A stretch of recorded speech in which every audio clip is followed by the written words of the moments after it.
सभी पाठकों को मामाका-धमाका.com की तरफ से नमस्कार।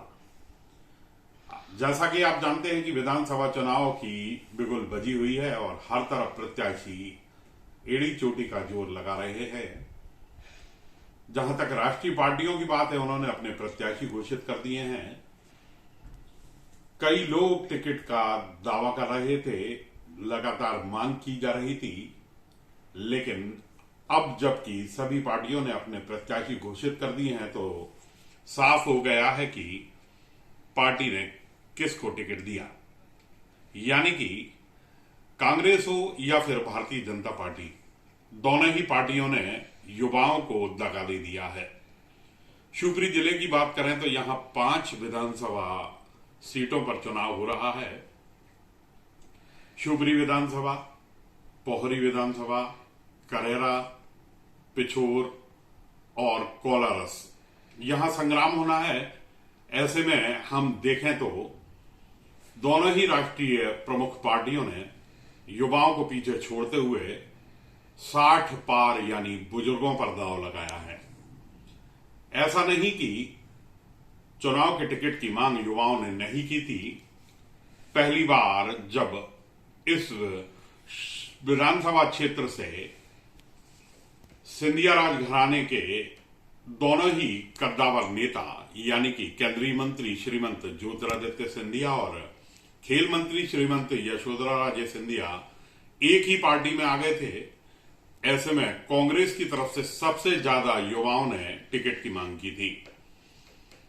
उन्होंने भोपाल तक कूच किया और जब भी शक्ति परीक्षण का मौका मिला, उन्होंने पुरजोर तरीके से टिकट के लिए अपना दावा पेश किया था।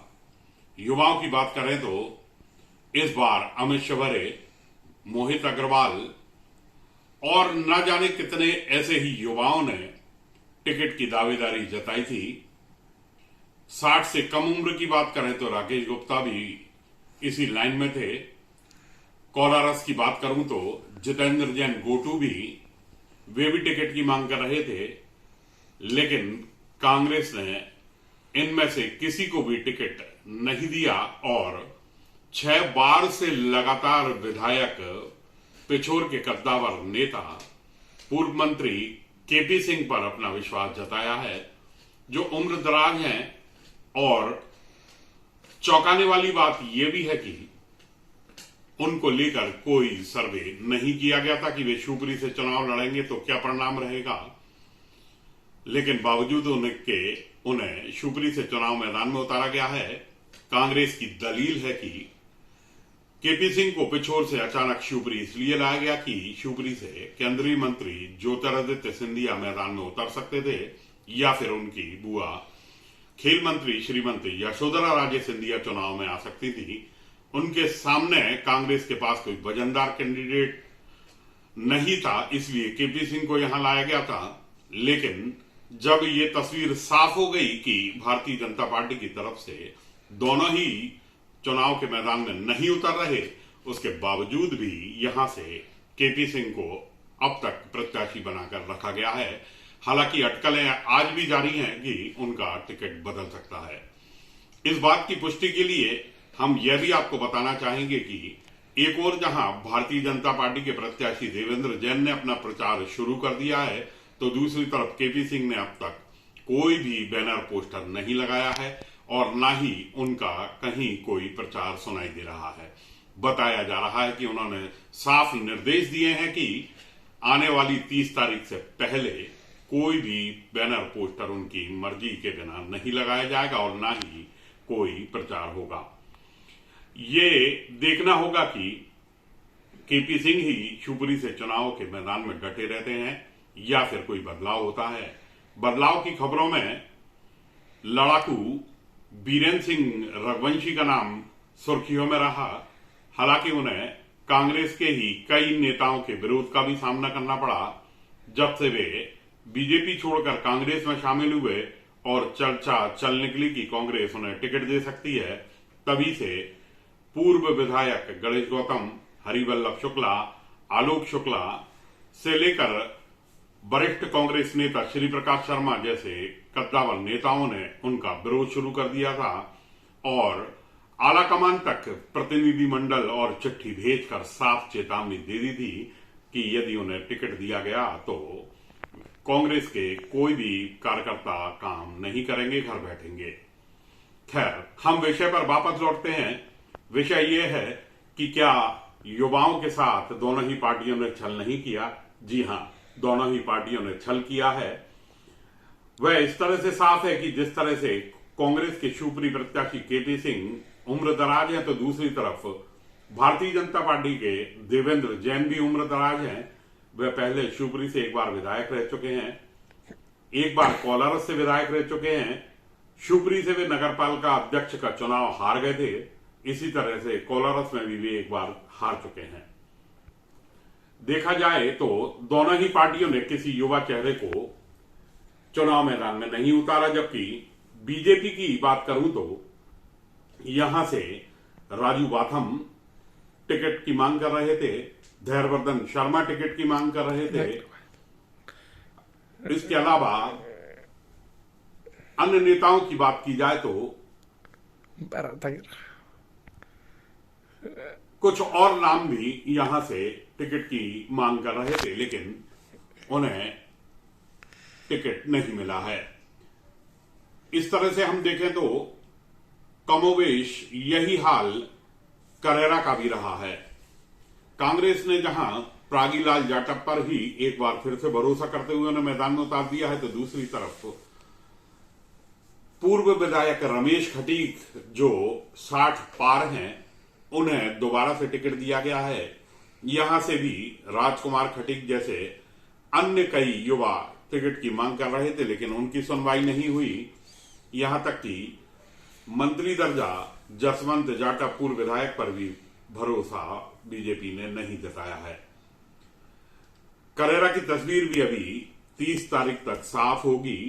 यहां भी अभी सुनने में आ रहा है कि कुछ नया हो सकता है।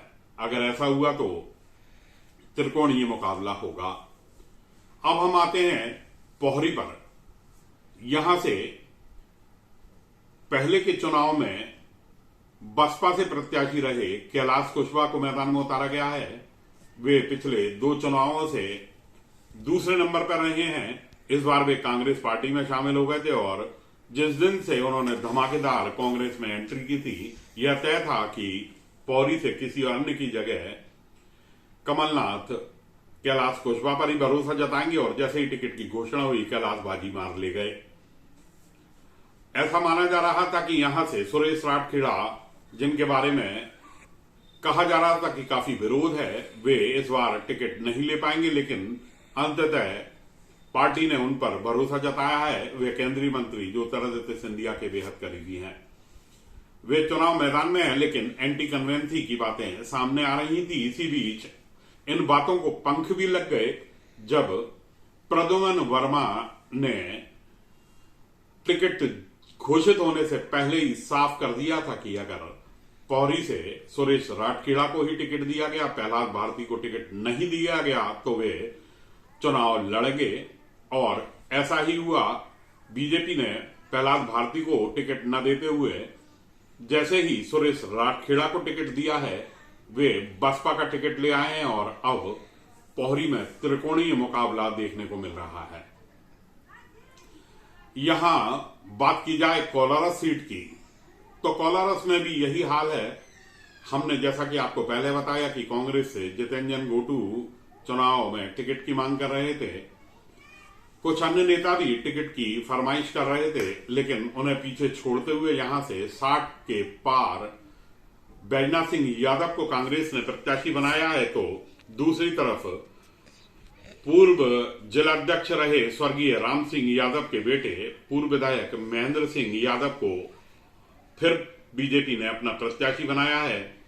यह परिवार केंद्रीय मंत्री ज्योतिरादित्य सिंधिया का बेहद करीबी है और देखना रोचक होगा कि सजातीय होने के कारण दोनों ही पार्टियों के यादव बाहुल्य इस इलाके में क्या परिणाम सामने आता है। बात की जाए पिछोर की, तो यहां से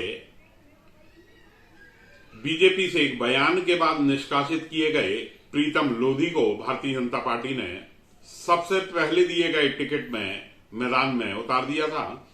वे बेहद कम मतों से हारे थे और जैसे ही बीजेपी ने कम मतों की सूची जारी की थी, उसमें प्रीतम लोधी चुनाव मैदान में आ गए थे। इसके बाद यहां उनके सामने केपी सिंह को ही प्रत्याशी बनाए जाने की चर्चाएं चल रही थी, लेकिन अचानक जब केपी सिंह को शिवपुरी का प्रत्याशी बना दिया गया है, ऐसे में उनके स्थान पर पहले शैलेंद्र सिंह बुंदेला को प्रत्याशी घोषित किया।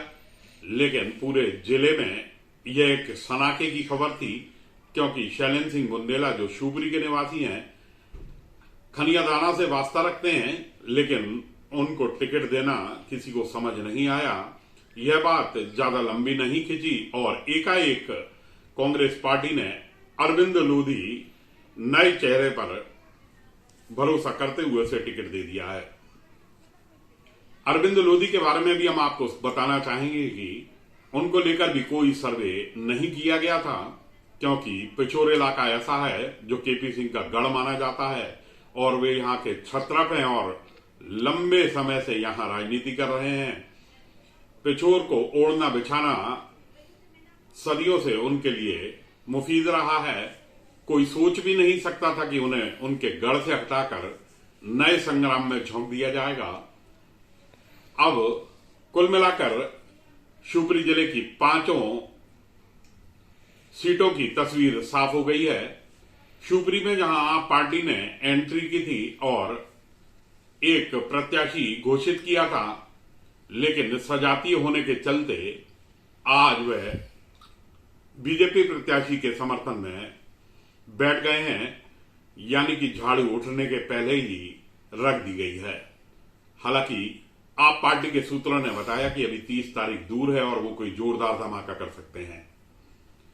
कुल मिलाकर यहां युवाओं के साथ किसी भी पार्टी ने ईमानदारी नहीं बरती और एक बार फिर से वही पुराने गाने सुनाए जा रहे हैं, या कहिए पुरानी राइफल पर ही भरोसा किया गया है।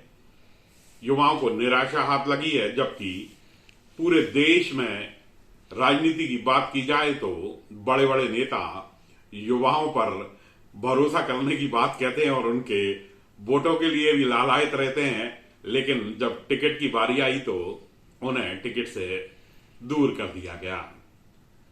हम आगे भी आपको इसी तरह की रोचक जानकारी लेकर देते रहेंगे। आपने हमारे इन विचारों को सुना, कृपया अपने कमेंट्स मामाकाधमाका.com के साथ शेयर करते रहें। शुभ रात्रि, शब्बा खैर।